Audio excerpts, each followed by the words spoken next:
commence par un doc de philosophie et puis pour me rendre compte que finalement la philosophie permet pas forcément de gagner sa vie, alors je repars sur un BTS action commerciale en alternance et puis c'est ce qui me permet de rentrer dans la vie active.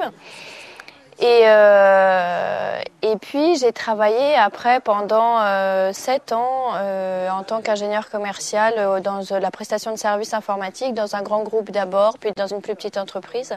Et après j'ai eu l'opportunité de faire une mission d'aide au développement à l'international où je suis partie animer des ateliers de lecture et d'écriture de contes auprès d'enfants défavorisés en Inde, Madagascar, Thaïlande et Brésil. Et du coup, cette petite graine que j'avais d'envie d'entreprendre depuis toujours, c'est à mon retour qu'elle s'est transformée puisque j'avais l'envie et il me manquait juste l'idée. Et l'idée, c'était tout simplement d'apporter une solution pratique et simple pour que chacun puisse adopter le développement durable au quotidien et de façon simple, et d'où est née la création de compagnies durables. Alors comment ça se passe les premiers temps? En fait, je suis allée me renseigner auprès de pas mal de réseaux. D'abord, j'ai été voir Paris Pionnière, qui est un incubateur pour les femmes.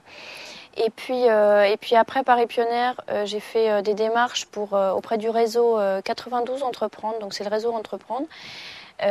Pour en devenir lauréat. Et en fait, ça a été l'accélérateur puisque une fois qu'on est lauréat du réseau, on bénéficie de ce qui s'appelle un prêt d'honneur et c'est surtout un vrai déclic pour obtenir des prêts bancaires. C'est-à-dire qu'au départ, on monte des projets, on va voir des banques pour leur demander de l'argent et finalement elles attendent toutes l'aval du réseau Entreprendre avant de dire oui ou non s'ils nous prêtent de l'argent. Et donc après, j'ai été lauréat du réseau Entreprendre en mars 2009 et donc avril 2009 je créais l'entreprise. Non, je pense que en fait la principale qualité qu'il faut avoir pour créer son entreprise, c'est d'être totalement déterminé et de ne pas avoir peur de l'échec. Après, une fois qu'on a ça, on peut tout apprendre. C'est-à-dire que finalement, les méthodes, les techniques, moi ce qui m'avait le plus manqué par exemple, c'était de savoir lire un compte de résultats, monter un plan de financement et ce genre de choses. Les réseaux sont là pour apporter tout le reste. Il y a quand même des gens qui sont spécialisés dans tous les domaines. Ce qu'il faut avoir, c'est effectivement cette détermination. Et c'est ce qui, je crois, est le plus rare. Il faut surtout que, à chaque fois qu'il y a un échec, une déception, se dire raison de plus pour mettre les bouchées doubles la prochaine fois et y aller tout de suite. On a 5 minutes pour digérer l'échec et puis tout de suite il faut rebondir, on n'a pas le temps d'attendre. Chaque jour qui passe, c'est de la trésorerie qui est en moins, donc il faut y aller. Et aujourd'hui, on a 15 000 clients internautes, internautes clients de nos services d'intranet dédiés au développement durable, donc pour les entreprises. Et je suis surtout en train de constituer une vraie équipe commerciale cette fois-ci, c'est-à-dire que pour 2012, ça veut dire 3 nouveaux commerciaux et puis l'intégration d'un ingénieur en développement informatique. Oh, qu'est-ce qui m'a manqué? Je dirais plus que il y a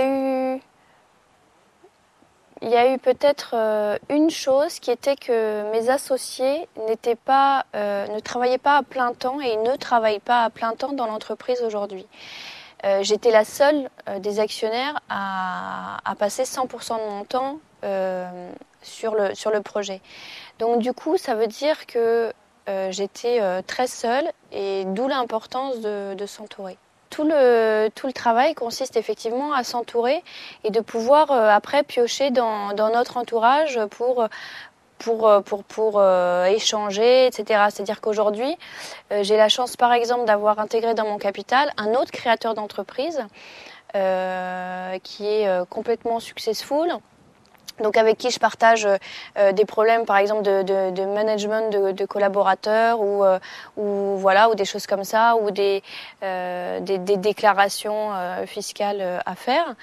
Et à côté de ça, il y a plein d'autres. J'ai aussi un autre actionnaire qui est plus spécialisé sur tout ce qui est accompagnement juridique et financier. Donc quand je suis un peu seule là-dessus, c'est lui qui me donne des coups de main et tout ça.